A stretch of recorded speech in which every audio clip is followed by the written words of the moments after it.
अस्सलाम वालेकुम नाज़रीन, आप देख रहे हैं HRJDO न्यूज़ और मैं हूं वज़ीर उन्नड़। खबर शामिल करते हैं यूसुफ रिंद की। साइंस सरकार के दावे ही रह गए। सस्ते आटे की फरोख्त के लिए कायम स्टॉलों से आटा गायब हो गया।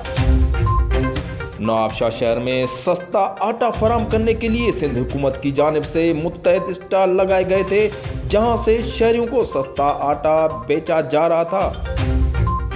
इस वक्त नवाबशाह शहर में सस्ते आटे फराहम करने के लिए स्टॉल तो कायम है, लेकिन आटे की एक भी बैग मौजूद नहीं।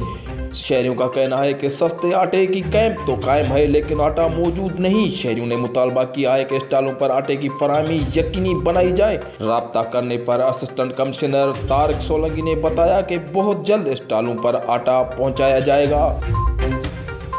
HRJDO न्यूज़ में फिलहाल इतना ही। मजीद खबरों और अपडेट के लिए देखते रहिए HRJDO न्यूज़।